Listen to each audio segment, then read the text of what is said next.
Baik teman-teman, selamat datang kembali. Pada kesempatan kali ini saya akan membahas rekomendasi saham untuk besok tanggal 11 Mei 2022. Jadi seperti biasanya saya akan bahas totalnya ada 16 saham. Untuk bagian pertama saya akan bahas 8 saham. Nanti berlanjut ke bagian kedua, saya akan bahas 8 saham yang lainnya. Saya mau mulai dulu dengan pertama adalah untuk Telkom, TLKM ya. Jadi untuk Telkom ini memang setelah libur lebaran ya, 2 hari tanggal 9 dan hari ini tanggal 10, dia koreksinya lumayan dalam dan hari ini dia sudah rebound di atas 4.300. Area buy on weakness sudah pernah saya gambarkan ada di 3 area ya yang saya kotak ini ya. Jadi di 4.500, 4.300 atau 4.000 ya. Jadi di sini kalau kita lihat dia koreksi sudah berhasil naik ke atas 4.300 ya penutupan hari ini. Jadi untuk besok dan kedepannya sampai dengan akhir minggu ini dia akan berusaha untuk naik lagi ke atas 4.500 ya. Dengan targetnya di 4650 dan 480. Jadi bahwasanya di sini garis-garis yang sudah saya berikan ini untuk acuan support resistennya ya. Jadi di area buy on weakness di sini kalau dia sudah berhasil ditutup di atas yang 4.300, yang sebelumnya sudah kena trailing stop di atas ya 4650 ya. Kalau masih mau trading di Telkom, boleh buyback. Buy-nya bertahap aja seperti yang sudah pernah saya bahas ya. Setiap kelipatan Rp50 atau Rp100 kalau mau tambah lagi atau average up silakan ya untuk Telkom ya. Jadi lumayan menarik dan di sini kalau saya perhatikan kalendernya untuk Telkom aksi korporasi rapat umum pemegang saham nanti di tanggal 27 Mei 2022 ya. Jadi kalau kita perhatikan di sini sepertinya dia akan membahas mengenai dividen ya. Jadi sejauh ini memang dividennya Telkom dividen yieldnya lumayan besar ya. Jadi sepertinya sih masih terjaga di atas yang 4.000 ya menjelang pembagian dividen. Jadi sejauh ini untuk Telkom masih cukup bagus. Kalau mau buy silakan, kalau yang sudah punya kalau mau tambah lagi tunggu aja kalau dia naik ke atas 4380 ya. Boleh buy atau tambah lagi ya. Kalau yang mau tambah lagi jadi setiap kelipatan Rp50 atau Rp100 boleh tambah lagi atau average up ya. Kurang lebih seperti itu untuk Telkom. Oke, berikutnya untuk Unilever. Jadi Unilever ini sudah pernah saya bahas sebelumnya di analisa saham mingguan, analisa saham khusus ya untuk saham-saham yang downtrend. Saya sudah sebutkan ya. Jadi yang saya sudah sebutkan kalau dia sudah berhasil rebound naik ke atas 3.800 itu biasanya dia sudah mulai bagus ya. Apalagi ini sudah pernah saya gambarkan ini formasinya sebelumnya saya sebutkan ya. Sepertinya akan membentuk double bottom ya. Memang waktu itu belum terbentuk. Jadi kali ini dia sudah berhasil breakout. Dan di sini kalau kita lihat 4340 sudah terlewati ya. Jadi yang ngikutin saya dari awal harusnya sih naik ke atas 3.800 boleh buy, naik ke atas 4.050 tambah lagi atau average up ya. Naik ke atas 4340 boleh tambah lagi. Nah, yang belum punya kalau mau buy sekarang boleh nggak Mas Sunar? Boleh aja tapi buy-nya bertahap aja. Setiap kelipatan Rp50 atau Rp100 boleh tambah lagi atau average up ya. Jadi target berikutnya masih memungkinkan ke 4710 dan 5275. Kalau misalnya takut, Mas Pak Sunar jangan-jangan nanti koreksi lagi setelah dia naik tinggi. Ya kalau takut tunggu aja di area buy on weakness lagi di 3.800 atau 4.050. Artinya buy on weakness itu kalau dia koreksi, kalau berhasil rebound atau mantul barusan kita buy ya. Dan saya di grup kecil saya sudah sebutkan sebelumnya ya, saya sudah share ya. Saya sudah buy Telkom waktu itu ya mulai dari 3830 saya sudah buy, kemudian naik lagi saya tambah lagi, naik lagi saya tambah lagi ya seperti itu ya. Jadi sejauh ini untuk Unilever sih masih cukup bagus ya reboundnya seperti itu ya. Memang dia sebelumnya dia downtrendnya sangat kuat banget ya. Jadi selama dia bertahan di atasnya 3.800 menurut saya sih masih cukup bagus ya seperti itu ya. Kemudian yang akan datang untuk rapat umum pemegang sahamnya dijadwalkan di 15 Juni 2022. Sepertinya pengumuman untuk pembagian dividen untuk Unilever ya.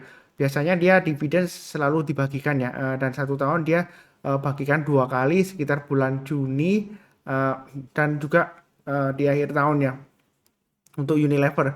Jadi mudah-mudahan aja masih cukup bagus.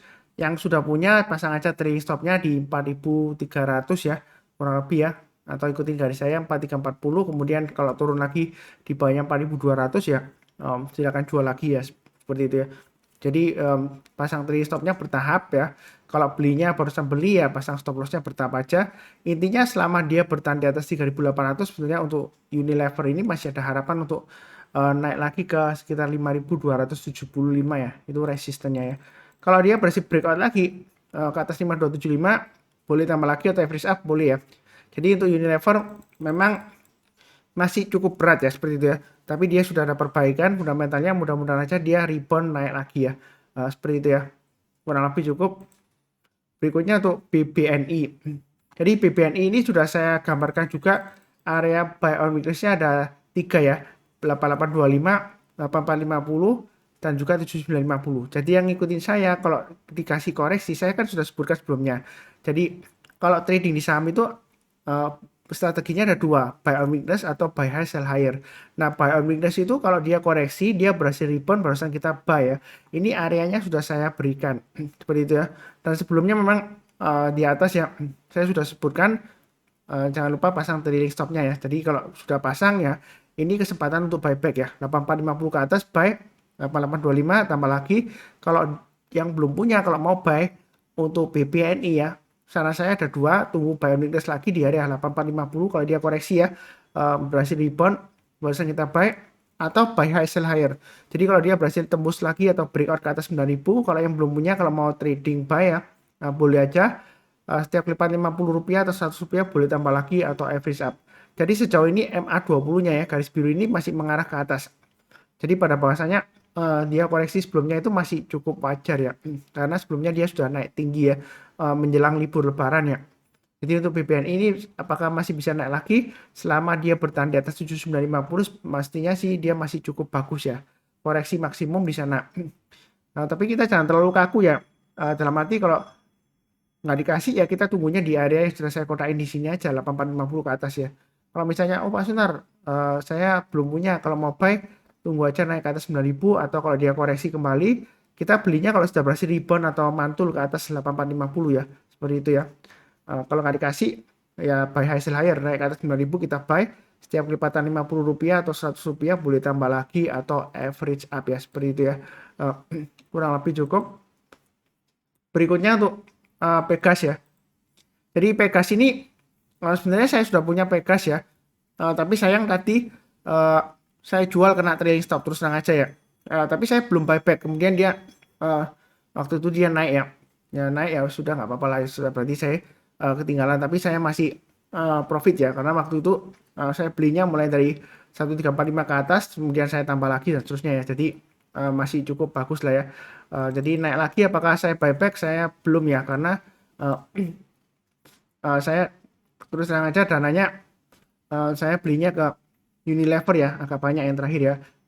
Jadi Pegasnya saya lepas, tapi untung aja Unilever masih naik ya, cukup bagus ya.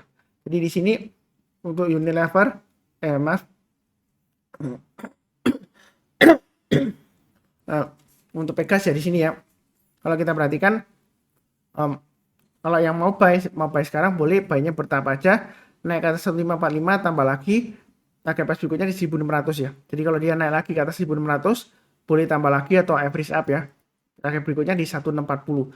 Jadi bahwasanya untuk Pegas ini masih ada peluang untuk naik lagi ya. Jadi jangan terlalu takut. Kalau misalnya sudah punya, pasang aja trailing stopnya mulai dari 1500 ya. High-nya dari kemarin. Kemudian kalau turun lagi di bawah 1475, saran saya sih lebih baik jual dulu untuk Pegas ya. Karena kalau sudah turun banyak 1475 dia ada kemungkinan testing lagi area 1405 sampai 1345 ya. Jadi buy-nya bertahap aja, jangan terlalu takut tapi jangan terlalu agresif juga. Sepertinya hari ini asing masih lumayan ya net buy-nya di Pegas ya, masih lumayan besar ya. Jadi buy-nya bertahap aja kalau yang belum punya, kalau yang sudah punya kalau mau tambah lagi silakan ya. Naik ke atas 1545 boleh tambah lagi atau average up. Kemudian untuk aksi korporasinya belum ada ya. Setahu saya jadwalnya belum ada. Tapi nanti dia ada rapat umum pemegang saham 27 Mei 2022 ya. Itu jadwalnya di RTI Bisnis ada. Tapi nggak tahu itu agendanya apakah akan membahas dividen atau enggak ya. Karena untuk sejauh ini tahun lalu dia nggak membagikan dividen setahu saya 2021 ya. Sebelumnya mulai dari 2017 sampai 2020 dia selalu membagikan setiap tahunnya. 2021 sepertinya absen ya karena di jadwalnya nggak ada. Jadi kurang lebih seperti itu untuk Pegas, cukup ya. Berikutnya untuk BEBS. Jadi BEBS ini transaksi value-nya masih lumayan tinggi ya. Jadi waktu IHSG-nya turunnya dalam, dia turunnya nggak seberapa dalam. Memang sebelumnya saya sudah sebutkan di sini ya. Kalau mau buy on weakness BIPS, tunggu kalau dia sudah berhasil naik ke atas 4.400 ya. Pasang stop loss-nya memang agak jauh ya, di 4.000 ya. Karena dia fluktuasinya memang lumayan tinggi ya. Jadi kalau sudah berhasil naik ke atas 4.400, kalau yang mau buy silakan ya, seperti itu ya. Jadi lumayan bagus kalau dia sudah berhasil breakout ke atas 4.400. Belinya bertahap aja, setiap lipatan Rp50 atau Rp100 boleh tambah lagi atau average up ya. Target berikutnya di resistennya di 4770 dan 5000. Kalau dia berhasil breakout lagi ke atas 5000, ada kemungkinan besar dia akan breakout ke atas 5400 dengan targetnya di 5800 dan 6200-an kurang lebih ya. Jadi untuk BIPS ini memang Pak Sunar sebelumnya dia gagal Pak Sunar, ini 5000 dia sudah 2 kali gagal ya. Nah, apakah kali ini kalau berhasil breakout tetap buy lagi? Ya, saya sudah pernah sebutkan ya, kita jangan terlalu kaku. Kalau sebelumnya dia gagal, belum tentu kalau kali ini dia rebound dia gagal lagi, enggak ya.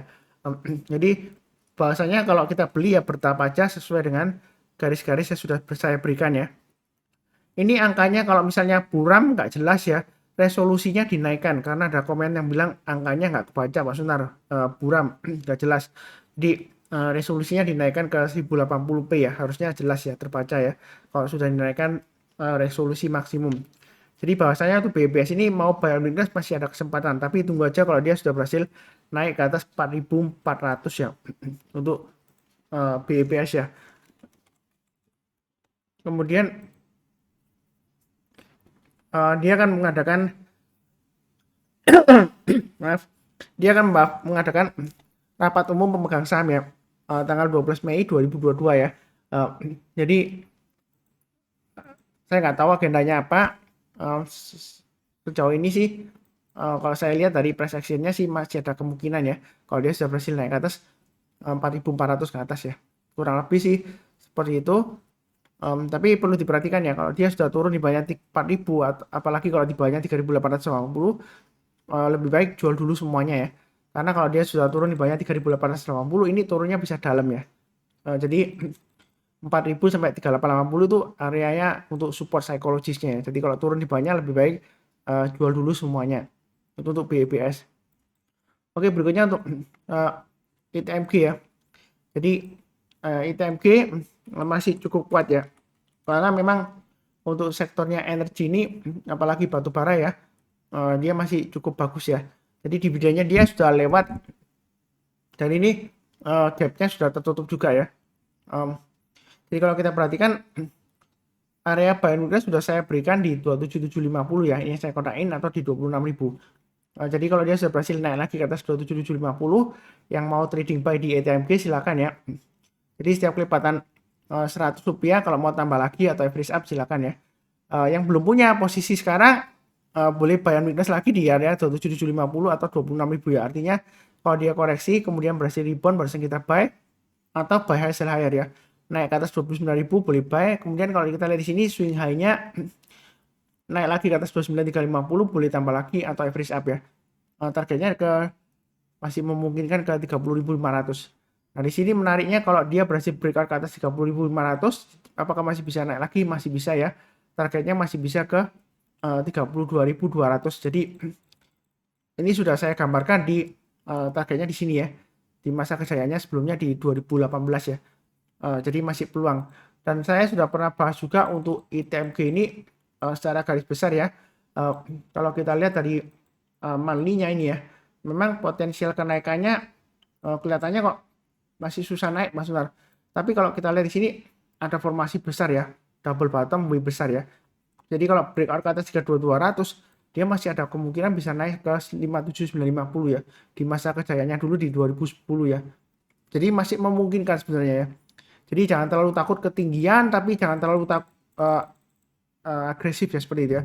Yang penting di sini ikutin aja garis-garis yang sudah saya berikan. Kalau dia berhasil naik lagi, kita boleh tambah lagi atau average up ya. Tapi kalau gagal, jangan lupa pasang trailing stopnya dan stop lossnya sesuai dengan garis-garis yang sudah saya berikan. Kalau misalnya 27750 terlalu dekat ya pakai aja acuan di 26825 atau 26.000 ya. Kurang lebih seperti itu untuk acuan trailing stopnya atau stop lossnya. Kalau dia berhasil breakout lagi ke atas, jangan lupa untuk tambah lagi atau average up. Kalau yang mau trading buy silakan ya. Bahwasanya di sini memang dia konsolidasi atau sideways, tapi ini di jalur uptrendnya ya. Lumayan lebar ya, 26.000 sampai dengan kurang lebih 30.000 ya sideways areanya. Jadi ini sudah pernah saya gambarkan untuk ITMG. Mudah-mudahan aja dia masih berhasil naik lagi ya. Breakout ke atas 30.500 untuk ITMG. Oke, berikutnya untuk emiten CARE. Jadi CARE ini memang kondisinya masih strong downtrend ya di sini ya. Nah, Pak Suntar, yang terakhir ini candlenya hijau. Nah, ini area buy and weakness sudah saya gambarkan di dua area ya, 540 dan 500 ya. Jadi di sini dia sudah mulai rebound. Kalau yang mau buy untuk CARE silakan ya. Kalau mau buy sekarang pasang stop lossnya di low-nya hari ini aja di 494 ya. Jadi buy-nya bertambah aja, naik ke atas 520 tambah lagi, naik ke atas 540 tambah lagi ya. Jadi untuk CARE ini sebenarnya yang ngikutin saya ini sudah pernah profit ya, karena ini sudah saya sebutkan juga sebelumnya. Kalau dia sudah berhasil mantul ke atas 500 ya, silakan buy ya. Naik ke atas 520 tambah lagi. Memang di sini Pak Sunar ini gagal Pak Sunar. Ya kalau gagal jangan lupa pasang trailing stopnya dan juga stop lossnya ya, seperti itu ya. Jadi bahwasanya garis-garis ini untuk acuan support resistennya ya. Jadi lumayan rapi ya untuk CARE ini ya. Kalau kita perhatikan ini setiap lipatan Rp20 kurang lebih seperti itu ya. Kalau naik lagi tambah lagi, tapi kalau turun jangan di average down ya, seperti itu ya. Jadi kalau dia naik lagi ke atas 520 tambah lagi atau average up, naik ke atas 540 tambah lagi. Jadi selama dia bertahan di atas 540, dia masih ada kemungkinan untuk breakout ke atas 580 ya. Dan menariknya, kalau dia sudah berhasil breakout lagi ke atas 580, dia ada kemungkinan higher high dengan targetnya di 620 dan 650 masih memungkinkan untuk CARE ya. Jadi belinya bertahap aja, memang masih testing area supportnya sekitar 500 ya. Kurang lebih sih seperti itu ya untuk CARE ya. Oke, berikutnya untuk UNTR. Jadi UNTR ini setelah dia naik tinggi ya, kemudian koreksi dalam, hari ini dia mantul. Nah, mantulnya ini menarik ya, di area sekitar MA20-nya. Jadi ini sudah pernah saya gambarkan area buy on weakness-nya untuk UNTR ya, di 27.700 ya. Bentar saya lihat kan, untuk UNTR ini sebelumnya kan dia koreksi dalam ya. Kalau kita perhatikan, yang terakhir aksi dividen sudah selesai ya. Payment date-nya tanggal 11 Mei ya, besok ya. Jadi apakah masih bisa naik lagi Pak Sunar? Ya selama dia bertahan di atas 27.700 dia masih cukup bagus ya. Jadi yang belum punya kalau mau buy tetap sama ya. Tunggu aja buy on weakness di area 27.700, artinya kalau dia koreksi di bawah 27.700, kalau dia sudah berhasil rebound atau mantul ke atas 27.700 boleh buy atau pakai acuan 28475 ya. Belinya bertahap aja, setiap lipatan Rp100 boleh tambah lagi atau average up. Nah, kalau buy on weakness nggak dikasih, ya kita buy high sell higher aja. Kalau dia berhasil naik ke atas 30.300 ya, atau high-nya dari hari ini ya, kalau besok ya sudah naik ke atasnya 29.925, boleh buy. Kemudian setiap kelipatan Rp100 kalau dia naik, kita boleh tambah lagi atau average up. Target berikutnya masih tetap sama ya, 31.050. Kalau dia berhasil naik lagi, target berikutnya di 35.000 untuk UNTR. Nah, mungkin pertanyaannya apakah ketinggian Pak Sunar? Nah, ini MA20-nya sejauh ini masih cukup bagus, masih mengarah ke atas ya. Kalau kita lihat ya. Nah, sebelumnya saya sudah gambarkan di sini ya. Ada formasi rounding bottom di sini ya. Nah, kalau berdasarkan pattern ini, kalau ingin tahu mengenai rounding bottom ya, Anda bisa baca bukunya Thomas Bulkowski ya, atau di websitenya The Pattern Site ya. Nah, di sana digambarkan untuk rounding bottom ya. Kalau ingin tahu targetnya selama dia bertahan di atasnya ini ya, istilahnya baseline-nya di sini ya 28475, dia masih memungkinkan target pas berikutnya di area sekitar 40.500 ya. Itu untuk UNTR ya. Jadi masih cukup bagus peluangnya. Jangan terlalu takut ketinggian, tapi tetap aja kita jangan terlalu agresif juga. Yang penting di sini ikutin aja garis-garis sudah saya berikan. Kalau dia berhasil naik lagi, kita boleh istilahnya nyicil bertahap ya. Kalau naik lagi kita tambah lagi, tapi kalau turun jangan di average down ya, jangan hold ya. Pasang aja trailing stop atau stop loss-nya. Nah, pasang di mana sesuai dengan garis-garis yang sudah saya berikan acuannya. Kalau naik setiap lipatan Rp100 ya, boleh tambah lagi atau average up ya. Jadi itu strateginya. mudah-mudahan sukses, dia bisa sampai 35.000 lah paling tidak ya, target price terdekat. Jadi intinya selama dia bertahan di atas 27.200 dia masih cukup bagus ya. Maksud saya penutupannya ya. Memang sebelumnya pernah turun di bawahnya, tapi kalau dia berhasil naik lagi, kita juga harus buyback karena uptrendnya masih cukup bagus ya. Dan kalau kita bicara mengenai kunci sukses di saham ya, sudah sering saya sebutkan ada 3, sabar, fokus, dan disiplin ya. Dan yang terakhir faktor disiplin itu adalah kalau dia turun di banyak support lebih baik kita jual dulu. Tapi istilahnya cut loss ya. Tapi kalau dia sudah berhasil rebound lagi, balik terus lanjut lagi ke atas ya, lanjut ke uptrendnya, sebelumnya uptrend terus kemudian koreksi pullback istilahnya, kemudian lanjut lagi. Nah kita juga harus buyback ya. Jadi kalau kita disiplinnya hanya disiplin cut loss, kalau nggak disiplin buyback ya akhirnya kita sih di saham ya loss melulu ya seperti itu ya. Jadi sebelumnya untuk Unilever ya, UNPR ya, itu saya juga trading kan, saya juga pernah share juga ya. Sebelumnya gagal, kemudian gagal lagi ya. Keempat kalinya saya berhasil ya. Yang terakhir juga sama, kurang lebih sama Unilever ya. Saya juga gagal, tapi karena saya pasang stop loss ya, jadi lossnya itu terukur ya. Kemudian kalau dia sudah berhasil naik lagi, saya banyak bertahap. Jadi untungnya yang terakhir lumayan ya. Sebentar saya lihatkan di portfolio saya ya. Average saya setelah beberapa kali average up ya, itu di area 4102 ya, average saya ya.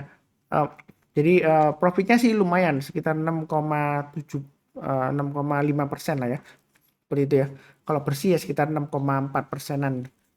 Kurang lebih seperti itu. Jadi ini sih kalau dia berhasil naik lagi seperti yang saya sudah bahas sebelumnya ya, 4340 ya. Tadi saya sudah tambah, kalau dia berhasil naik lagi ke atas 4.500 saya tambah lagi ya, atau average up ya, seperti itu ya. Jadi kurang lebih cukup. Nanti bersambung ke bagian kedua ya. Untuk yang bagian pertama ini sudah selesai, linknya nanti ada di video deskripsi di bawah ini. Seperti biasanya yang barusan kenal channel Saham Profit, jangan lupa subscribe, like, nyalakan lonceng notifikasinya. Dan seperti biasanya saya doakan selalu semuanya selalu sehat, damai, dan sejahtera selalu. Oh ya, satu lagi, kalau misalnya dirasa saya ngomongnya kecepatan, mungkin playback speednya videonya diperlambat ke 0,75 kali ya. Jadi supaya lebih jelas. Kalau gambar garis-garisnya angkanya nggak kebaca di sini ya. Resolusinya dinaikkan ke 1080p. Kurang lebih cukup. Sekian, terima kasih banyak.